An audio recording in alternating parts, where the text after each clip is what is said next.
Well praise the Lord. मैं परमेश्वर को धन्यवाद देता हूँ इस दिन के लिए, इस समय के लिए जो उसने हमें दिया कि हम उसके वचनों में से सीखने पाए। So straight away into the word of God और हम प्रार्थना करेंगे। पिता परमेश्वर धन्यवाद देते हैं, हम प्रार्थना करते हैं आपके वचनों से जब हम सीखते परमेश्वर आप हमारी मदद करना, पवित्र आत्मा आप हमारी अगुवाई करना। धन्यवाद देते हैं कि आप हमारे टीचर हो। सारी आदर महिमा आपको और यीशु के नाम से हम मांगते हैं। आमेन आमेन। ऑलराइट, मैं परमेश्वर को धन्यवाद देता हूँ फिर से एक बार आपके साथ में यूट्यूब के माध्यम से जुड़ने का मौका दिया। हम परमेश्वर के वचनों से आत्मिक जीवन के बारे में सीख रहे हैं। अगर आपने मेरा पहला वीडियो नहीं देखा तो लिंक को मैं डिस्क्रिप्शन में दे रहा हूँ, आप प्लीज़ उसे क्लिक कीजिएगा। वहाँ से हम जहाँ पर मैंने पिछली बार रुका था वहाँ से हम आगे कंटिन्यू करेंगे। और हमने पिछली बार हमने देखा था कि जब एक आत्मिक मनुष्य का जीवन किस प्रकार से बनता है, और उसमें हमने 3 बातों को देखा था। हमने देखा था कि जब वो पवित्र आत्मा के चलाए चलता है, राइट, पवित्र आत्मा के चलाए चलने वाला व्यक्ति ही आत्मिक जीवन को जी सकता है। दूसरी बातों को हमने देखा कि उसका पूरा ध्यान 100% ध्यान आत्मिक बातों की ओर ही लगा रहता है। और तीसरी बातों को हमने देखा कि वो आत्मा के द्वारा शरीर के कामों को मारता है, राइट, आत्मा के द्वारा शरीर के सारे कामों को, जिस प्रकार से व्यभिचार हो और झूठ बोलना हो, गाली देना, चोरी करना और उन सारे शारीरिक काम आते गलतियों की किताब में हम उस बातों को पढ़ते हैं, उन सारे बातों को मारता है। और फिर एक बार हम परमेश्वर के वचनों में जाएंगे। आत्मिक मनुष्य का जीवन जो होता है, आत्मिक मनुष्य किस प्रकार का जीवन जीता है, उस जीवन को और भी भली बात समझने की हम कोशिश करेंगे। आमेन, प्रेज द लॉर्ड। और मैं विश्वास करता हूँ हर रोज की तरह आप भी अपने बाइबल को, नोटबुक को और पेन को लेकर बैठे होंगे, राइट। अगर आपने नहीं लेकर बैठे हैं तो प्लीज़ जाइए, अपने बाइबल, नोटबुक और पेन लीजिएगा और हम सब मिलकर परमेश्वर के वचनों में से अध्ययन करेंगे। राइट, आज का जो विषय है जिसके साथ में मैं फिर कंटिन्यू करना चाहता हूँ, आत्मिक मनुष्य का जीवन। उसमें मैं आपको विशेष तौर से 3 बातों को बताऊंगा। और उसमें पहली बात है, पवित्र आत्मा हमें पिता से मिलाता है, या आत्मिक जीवन जीने वाला व्यक्ति इस बातों को जानता है कि उसका कोई पिता है जो स्वर्ग में है, राइट, पिताजी है जो स्वर्ग में। सो पवित्र आत्मा जो है वो उनकी मदद करता है इस प्रकार के जीवन जीने के लिए। रोमियो की किताब में हम जाएंगे, रोमन्स चैप्टर 8 एंड 15 एंड 16 वचन की ओर मैं आपका ध्यान ले जाना चाहता हूँ। Romans chapter 8 and verse 15 and verse 16 बड़ा ही महत्वपूर्ण वचन है। आत्मा, पवित्र आत्मा के द्वारा जीवन। मैंने आपको असाइनमेंट दिया था कि आप 7, 8 और 9 इस अध्याय को आप जरूर पढ़ के लेकर आना, विशेष तौर से 8वां अध्याय। मैं विश्वास करता हूँ आप लोगों ने पढ़ा होगा। अगर आपने पढ़ा है तो आप भली बात समझने पाओगे कि मैं क्या बात कर रहा हूँ। वंडरफुल। आत्मिक मनुष्य का जीवन इस प्रकार का होता है कि पवित्र आत्मा उसके हृदय में इस एक बड़ी महत्वपूर्ण बातों को बताता है कि परमेश्वर जो है उसके पिताजी है। इस प्रकार से ना हर एक व्यक्ति अपना जीवन जब जीता है, जब उसका उद्धार होता है, उसका नया जन्म होता है, जब यीशु मसीह को उद्धारकर्ता करके ग्रहण करता है, पापों की क्षमा होती है, वो एक नए जीवन को पाता है। वचन कहता है पुरानी बातें बीत गई है, देखो सब कुछ नया हो गया। और पवित्र आत्मा उसके हृदय में रहता है, उसको नई नई तरीके की बातों को बताता है जो वचनों के अनुसार है। पवित्र आत्मा, याद रखना इस बातों को, पवित्र आत्मा आपको और दूसरी किसी बातों को नहीं बताएगा जो उसके वचनों के बाहर की है, ठीक है। परमेश्वर का वचन कहता है, प्रभु यीशु मसीह कहते हैं, मैं तुम्हें एक मददगार देता हूं और वो तुम्हें वही बातों को बताएगा जो मैंने तुम्हें पहले बताई थी, वो तुम्हें याद दिलाएगा। इस प्रकार से वचन कहता है, राइट। सो पवित्र आत्मा जब एक व्यक्ति के हृदय में मन में आता है तो वो इस एक बात को उस व्यक्ति के लिए कंफर्म करता है कि अब से तेरा उद्धार हुआ है, और इस क्षण से, अगर मेरा उद्धार आज इस समय हुआ तो इस क्षण से मैं परमेश्वर का बेटा या मैं बेटी बन गया हूं या गई हूं, राइट। एक बड़ा सुंदर सा रिश्ता पवित्र आत्मा हमारी मदद करता है समझने के लिए कि परमेश्वर अब हमारे पिताजी है।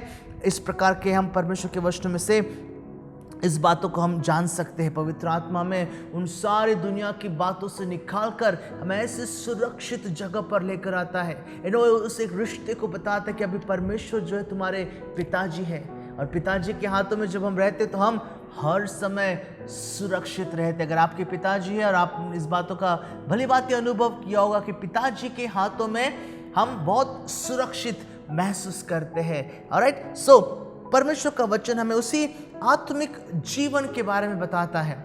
राइट, यहाँ पर फिर से एक बार मैं आत्मिक जीवन है ना, हमारे मेन बाइबल स्टडी का जो टॉपिक था है वो है कि डिस्कवरिंग योर लाइफ। हमारे जीवन को समझना, बेहतर रीति से समझना, हम कौन है, कहाँ से आए हैं, क्यों आए हैं, हमारे इस पृथ्वी पर का उद्देश्य क्या है, और ये पवित्रता का जीवन, ये आत्मिक जीवन हमें हमारे जीवन के सबसे बड़े महत्वपूर्ण उद्देश्यों को बताता है या समझने में हमारी मदद करता है। और सो परमेश्वर का वचन यहाँ पर हमें इस बातों को बताता है कि आत्मिक जीवन हमें पवित्र आत्मा समझने के लिए मदद करता है कि हम अभी मसीह यीशु के द्वारा, राइट, पिता से रिश्ता होता है सिर्फ मसीह यीशु के द्वारा। पिता परमेश्वर के पास में प्रभु यीशु मसीह के बगैर कोई जा नहीं सकता है, क्योंकि प्रभु यीशु मसीह ही मार्ग है, उसका वचन इस प्रकार से कहता है। राइट, सो एक बड़ी सुंदर सी बातों को परमेश्वर का वचन यहाँ पर बताता है कि अब जबकि हमारा उद्धार हुआ है, हमारे अपराधों की क्षमा हुई है, हम मसीह के परिवार के, परमेश्वर के बड़े परिवार के हम एक सदस्य बन गए हैं। हमारा जीवन उसकी नज़र से हमने तब उसके बाद में देखने की ज़रूरत है। मैं जानता आप में से बहुत से लोगों ने शायद से अपने जीवन में नकारात्मक शब्दों का आपके जीवन के लिए इस्तेमाल किया होगा। अरे तू कुछ काम का नहीं है, तू मूर्ख है, तू डफर है, तू बुद्धू है, तू गधा है, इस प्रकार से तेरे जीवन में तो कोई मकसद नहीं, उद्देश्य नहीं है। तू कई परिवार में जब रिश्ते ठीक नहीं रहते हैं और शादी न होते हुए अगर किसी औरत और आदमी का रिश्ता हो जाता है तो संतान पैदा होती है, और बहुत से लोग उस ऐसे संतान को कहते हैं ये तो नाजायज संतान है। ठीक है, इस प्रकार से तो ये सारे टैग जब हमारे ऊपर लगते तो हम एक प्रकार से मायूस हो जाते हैं, डिस्करेज हो जाते हैं, निराशा में चले जाते हैं। पर यहाँ पर पवित्र आत्मा, राइट, एक आत्मिक जीवन जब हमारा हम जीने के लिए शुरुआत करते हैं, एक सुंदर सी बातों को बताता है, और वो ये बात है कि पिता हमारे परमेश्वर है, और तब से मैंने अपने जीवन को उसके नज़र से देखने की ज़रूरत है। और वो कहता है कि तू मेरा बेटा है, तू मेरी बेटी है। इस प्रकार का रिश्ता परमेश्वर हमसे रखता है। आमेन, प्रेज द लॉर्ड। दूसरी बड़ी महत्वपूर्ण बात, पवित्र आत्मा के द्वारा हमारे जीवन में आशा है। राइट, ये पवित्र आत्मा ही है जो हमें मदद करता है, एक नई आशा देने के लिए, एक नई आशा में जीवन जीने के लिए हमारी मदद करता है। रोमियो की किताब में अगर आप हो यहाँ पर, तो रोमन्स चैप्टर 8 और उसके 23, 24 एंड 25 वचन को मैं आपके साथ में पढ़ना चाहता हूँ। आप भी अपनी बाइबल को लीजिएगा, मैं भी अपनी बाइबल को निकाला हूँ, और हम उस 24, 25 वचन को, 23, 24 और 25 वचन को हम पढ़ेंगे। बड़ा सुंदर सा वचन यहाँ पर उसे मालूम पड़ता है, और केवल वही नहीं पर हम भी जिनके पास आत्मा का पहला फल है, आप ही अपने में कराहते हैं और लेपालकपन होने की, अर्थात अपनी देह की छुटकारे की बाट जो होते हैं।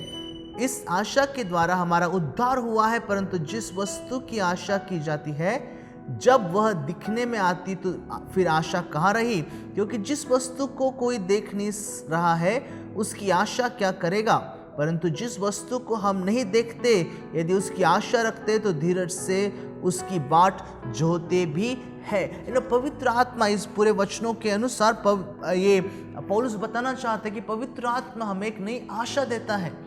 आप में से बहुत सारे विश्वासी लोग, मैटर ऑफ फैक्ट सभी विश्वासी लोग जो मसीह में मजबूत है, आप एक प्रकार का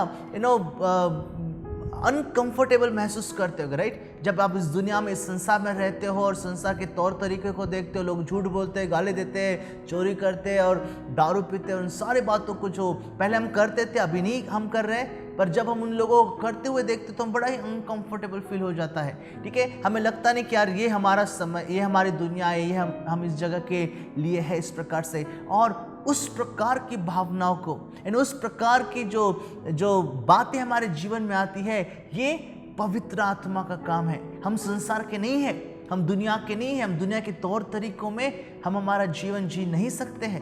और ये बातें परमेश्वर का वचन हमें मदद करता है, जहाँ पर प्रभु यीशु मसीह का वो वचन, जहाँ पर वो निकोदेमुस को बताते हैं वर्ल्ड फेमस वर्ड्स जॉन 3:16 में, यहाँ पर एक सुंदर सा वचन प्रभु यीशु मसीह पहली वादा करते, जॉन चैप्टर 3:16। बहुत से लोगों ने इस बातों का गेस भी किया होगा कि मैं किस वचन को बता रहा हूँ। जॉन चैप्टर 3:16 में परमेश्वर का वचन इस प्रकार से लिखा है, क्योंकि परमेश्वर ने जगत से ऐसा प्रेम किया, नहीं लिखा है ऐसा प्रेम रखा कि उसने अपना एकलौता पुत्र दिया, ताकि जो कोई उस पर विश्वास करे वह नष्ट न हो परंतु अनंत जीवन पाए। राइट, और ये पवित्र आत्मा ही है जो हमारे मन में उस अनंत जीवन के बारे में एक आशा देता है कि तुम्हें चिंता करने की जरूरत नहीं है, तुम्हें परेशान होने की जरूरत नहीं है, तुम्हारे लिए एक अनंत जीवन रखा है अगर तुम प्रभु यीशु मसीह में हो, इस प्रकार से। और यहाँ पर पवित्र आत्मा हमारी मदद करता है। परमेश्वर ने हमें ले पालकपन की आत्मा दी है, जो हमें बताती कि हमारे कोई पिताजी है स्वर्ग में विराजमान, कोई पिताजी जो हमारा ख्याल रखते हैं, जो हमें एक नई आशा देते हैं, इस प्रकार से। प्रेज द लॉर्ड, आमेन। तीसरी और बड़ी महत्वपूर्ण बात मैं आपको बताना चाहता हूँ, और इस तीसरी और बड़ी महत्वपूर्ण बातों के अंतर्गत 3 महत्वपूर्ण बातें रहेगी। अगर आप में से कोई लिख रहा है तो आप इस बातों को भी नोट जरूर कीजिएगा। राइट, सो वो व्यक्ति जो पवित्र आत्मा से भरा है, ठीक है, आत्मिक जीवन पवित्र आत्मा के बगैर व्यर्थ है। आत्मिक जीवन पवित्र आत्मा के बगैर हो ही नहीं सकता है। सो आत्मिक जीवन के लिए हमें पवित्र आत्मा की जरूरत है। पवित्र आत्मा की जरूरत है क्योंकि वो हमारी मदद करता है कि उसके वचनों को हम समझे। वो हमारी मदद करता है कि हमें प्रार्थना में मदद करे। वचन कहता है इस प्रकार से हमें पता नहीं कि प्रार्थना किस रीति से की जाती है। बड़ा ही गंभीर, बड़ा ही सटीक और सुंदर सा वचन है। आप कभी अपने बाइबल स्टडी में उसके ऊपर जरूर अध्ययन करना। पर यहाँ पर मैं 3 बड़ी महत्वपूर्ण बात बताना चाहता हूँ कि वो व्यक्ति जो पवित्र आत्मा से भरा है और आत्मिक जीवन जीता है, उसका जीवन कुछ इस प्रकार से होता है। पहली महत्वपूर्ण बात, वो हर समय ऊपर की तरफ देखता है। राइट, उसकी नजर, उसका नजर हमने पहले भी देखा था वचनों में कि जो अपने जीवन में आत्मिक बातों की ओर ध्यान लगाता है। पहले बाइबल स्टडी में हमने देखा था कि वो जो व्यक्ति आत्मिक जीवन जीना चाहता है वो आत्मिक बातों की ओर ध्यान लगाता है। सो इस आत्मिक बातों की ओर ध्यान लगाने का क्या अर्थ है, यहाँ पर हम 3 सब टाइटल्स में, हेडिंग्स में हम यहाँ पर देखेंगे। और परमेश्वर का वचन यहाँ पर हर एक मनुष्य की, राइट, मैं सिर्फ विश्वासियों की बात नहीं कर रहा, हर एक मनुष्य जो इस पृथ्वी पर पैदा होता है उसके उद्देश्य को बताता है इस प्रकार से कि परमेश्वर ने आपको और मुझे रचा है ताकि हम उसकी आराधना करें, ताकि हम उसकी स्तुति करें, ताकि हम उसको महिमा और आदर और धन्यवाद दें। इस प्रकार से भजन संहिता 73:25 में एक बड़ा ही महत्वपूर्ण और सुंदर सा वचन मुझे यहाँ पर दिखाई देता है। अगर आप मेरे साथ में निकाल रहे हो, Psalm 73:25,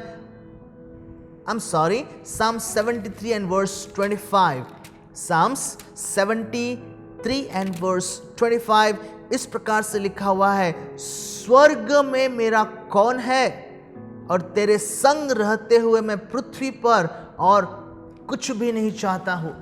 परमेश्वर के साथ सहभागिता, परमेश्वर के साथ में उपस्थिति में सहभागिता बिताना, उसके उस उपस्थिति का भूखा और प्यासा होना। भजन संहिता लिखने वाला कहता है इस प्रकार से, जैसे हिरनी पानी के प्रवाह के लिए लपलपाती है, पानी के लिए प्यासी है वो, उसी प्रकार से मेरा भी जी तुझसे मिलने के लिए, तेरी आराधना करने के लिए, तेरी महिमा करने के लिए हर समय उतावला रहता है।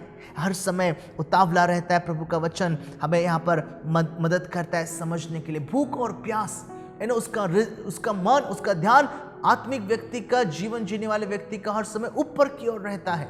अगर हमारा ध्यान हम नीचे की ओर लगाते हैं, अगर हम सपोज हमारा ध्यान अगर हम पैसों की ओर लगाते हैं, तो हम हर समय पैसों के बारे में विचार करेंगे और हमारे पास में 100 कारण रहेंगे कंप्लेंट्स बताने के लिए। पर जो व्यक्ति आत्मिक जीवन जीता है, जिसकी सिर्फ और सिर्फ इच्छा परमेश्वरी है, परिस्थिति किसी प्रकार से भी क्यों ना आने दे, वो निराशा नहीं होता है। उसके जीवन में कितने भी तूफान या संकट आने दे, वो हर समय परमेश्वर की उपस्थिति की ही चाहत रखता है।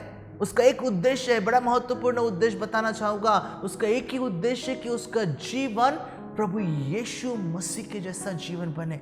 ऑलराइट, ये सबसे मनुष्य की, हम सब विश्वासी भाई बहनों की ये हमारी सबसे महत्वपूर्ण व्हाट यू से इच्छा रहनी चाहिए। हमारे जीवन का एक गोल रहना चाहिए, उद्देश्य रहना चाहिए कि मेरा जीवन, मेरा स्वभाव, मेरे बोलचाल, चाल चलन, मेरा देखना, मेरा विचार करना, मैं प्रभु यीशु मसीह के जैसा बनूं।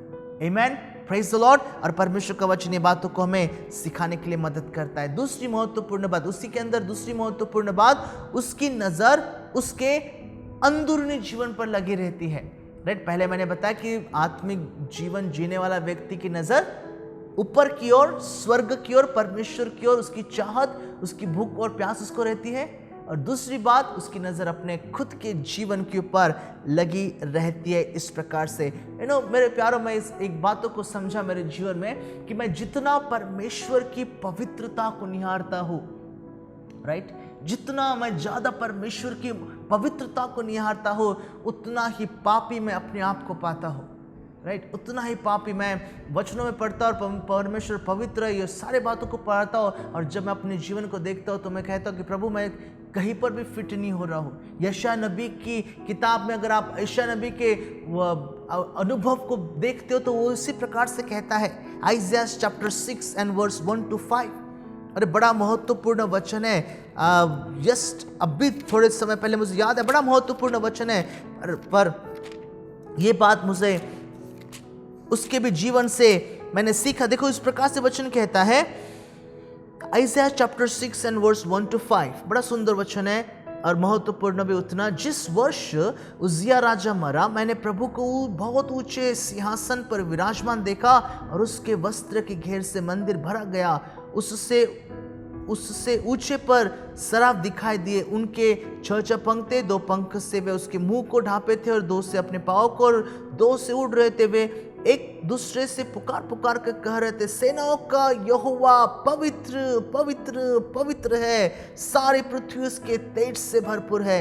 और पुकारने वाले के शब्द से देवटियों की नींवें डोल उठी और भवन धुएं से भर गया। उसके बाद में तब मैंने कहा, हाय हाय, मैं नष्ट हुआ, क्योंकि मैं अशुद्ध होठ वाला मनुष्य हूँ और अशुद्ध होठ वाले मनुष्य के बीच में रहता हूँ, क्योंकि मैंने सेनाओं की यहोवा महाराजाधीश को अपनी आंखों से देखा है।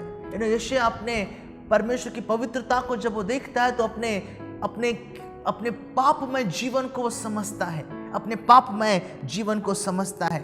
जोब के बारे में ले लो, अय्यूब के बारे में ले लो, उसने भी उसी प्रकार से उसने अपने जीवन को समझा। पतरस के बारे में ले लो, पतरस के बारे में ले लो, जॉन के बारे में, यूहन्ना के बारे में ले लो। भजन संहिता में एक सुंदर सा वचन जो मुझे मिला, मैं आपके साथ में बांटना चाहता हूँ। वचन कहता है कि जब हम उसकी उपस्थिति में पवित्रता से शोभायमान होकर, ऐसा लिखा है वचनों में 29, साम्स 29 एंड वर्स 2।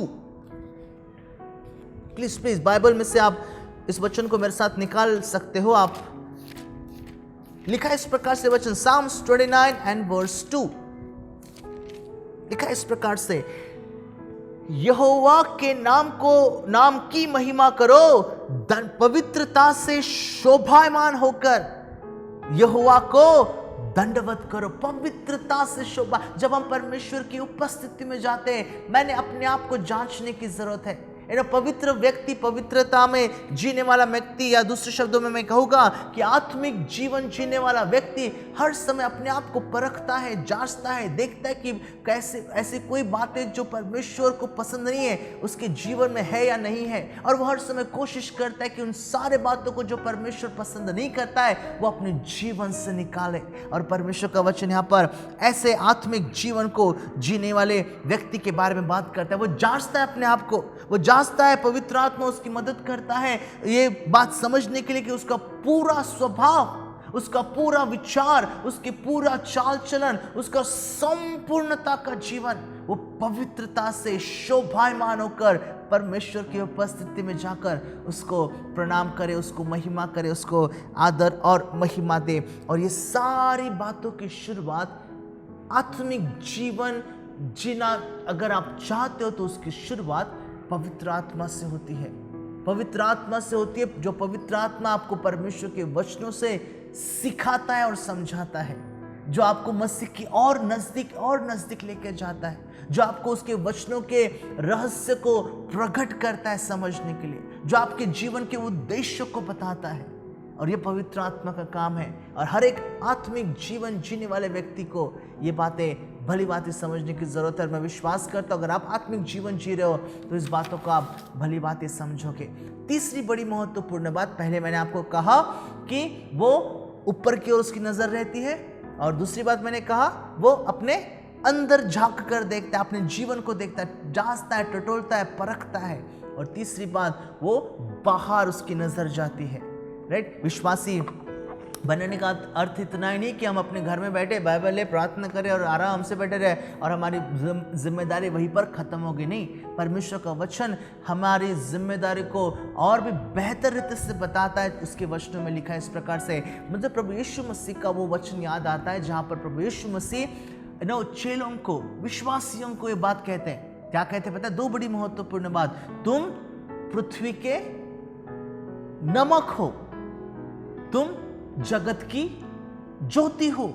अरे प्रभु यीशु मसीह ने विश्वासियों की तुलना इस दो बड़े महत्वपूर्ण कार्यों के साथ में क्यों किया? मेरे प्यारो, नमक का इस्तेमाल होता है स्वाद के लिए, राइट। और अब अभी हम ऐसा नमक नहीं कि जिसको हम नमक का इस्तेमाल, राइट, नमक का इस्तेमाल स्वाद के लिए होता है, राइट। और परमेश्वर ने आपके जीवन को भी उस एक उद्देश्य, उस एक लक्ष्य के साथ में बनाया है। जहां पर आज देखते हो दुनिया में कई सारे परिवारों के रिश्तों में स्वाद नहीं है, कई सारे जवान लड़के लड़कियां जिनका जीवन एक बिना उद्देश्य के साथ में वो जी रहे हैं। बहुत से लोग बीमारी की अवस्था में, बहुत से लोग निराशा में पड़े हुए हैं। ऐसे समय में तो बहुत से लोगों की आशा टूट गई है। परमेश्वर का वचन उस आत्मिक जीवन जीने वाले व्यक्ति के ऊपर एक बड़ी जिम्मेदारी को देता है। कहता है कि तुम्हारा जीवन एक नमक के जैसा है, तुम्हारा जीवन एक ज्योति के जैसा है, राइट। ज्योति का अर्थ है कि आप जहां पर अंधकार होता है वहीं पर उसका इस्तेमाल होता है, राइट। और बहुत से लोगों के जीवन में शायद से इस समय में अंधकार की घड़ी चल रही होगी, राइट। और हम विश्वासी भाई बहनों का आत्मिकता में मजबूत लोगों का एक बड़ा महत्वपूर्ण उद्देश्य है कि हम लोगों के जीवन में जाकर परमेश्वर के वचनों से वो प्रकाश उनके जीवन में चमकाए। और ऐसा जीवन परमेश्वर चाहता है। अगर आप अपने जीवन को सोचते कि नहीं, मैं अपना जीवन है, मैं अपने में रहूँगा, मैं अपना ही लोगों का ख्याल रखूँगा, तो शायद से वो भरपूरी का जीवन, परिपूर्ण जीवन, बहुतायत का जीवन शायद से आप जी रहे हो। परमेश्वर का वचन विश्वासियों को जिम्मेदारी देता है ताकि हम उसके हाथ और पैर बने, हम उसके मुख बने ताकि उसकी बातें हमारे मुख से लोगों के कानों तक पहुंचे। हम उसके हाथ बने ताकि हमारे हाथ जाए, लोगों को स्पर्श करे और यीशु के नाम से उनको आशीषित करे, इस प्रकार से, राइट। सो एक बड़ी जिम्मेदारी आपकी जो आत्मिक जीवन जीता है उसकी होती है, राइट। अब तक के हमने परमेश्वर के वचन में से एक व्यक्ति के बारे में पढ़ा जो एक स्वाभाविक जीवन जीता है। पहला जीवन हमने देखा स्वाभाविक जीवन जीने वाला व्यक्ति के बारे में, और पिछले 2 बाइबल स्टडीज में हमने देखा कि एक व्यक्ति जो आत्मिक जीवन जीता है, राइट। आत्मिक जीवन के बारे में हमने देखा, और आने वाले दिनों में हम उस व्यक्ति के बारे में सुनेंगे जो अनंतकालिक जीवन, जिसके बारे में परमेश्वर का वचन बताता है, अनंतकालिक जीवन के बारे में जो बताता है, उसके बारे में हम अध्ययन करने की कोशिश करेंगे। आमेन, प्रेज द लॉर्ड। अगर आपके कोई प्रश्न हो तो आप मुझे प्लीज टेक्स्ट कीजिएगा। मैं अपना मोबाइल नंबर, व्हाट्सएप नंबर मैं डिस्क्रिप्शन में मैं दे रहा हूँ, आप प्लीज़ मुझे टेक्स्ट कीजिएगा और एक कंप्लीट एक सेक्शन लेकर मैं आपके प्रश्नों का, आप में से कुछ लोगों ने मुझे पर्सनली फ़ोन करके प्रश्नों को बताया है, तो मैं उन सभी प्रश्नों को एकत्रित करते हुए कोशिश करूँगा, वचनों का अध्ययन करते हुए कोशिश करूँगा ताकि आपके प्रश्नों का मैं उत्तर देने पाऊँ। Well, praise the lord. प्रभु आपको आशीष करे। आइए हम छोटी सी प्रार्थना करेंगे। पिताजी, हम धन्यवाद देते इस समय के लिए, आपके वचनों में से सीखने का आपने मौका दिया और जिन कानों ने आपने वचनों को, आपके वचनों को सुना है, आप उन्हें आशीषित करना। धन्यवाद देते प्रभु, और प्रार्थना को सुना है और यीशु नासरी के नाम से हम प्रार्थना मांगते हैं। Amen and amen. Amen. Praise the Lord and God bless you all. Thank you.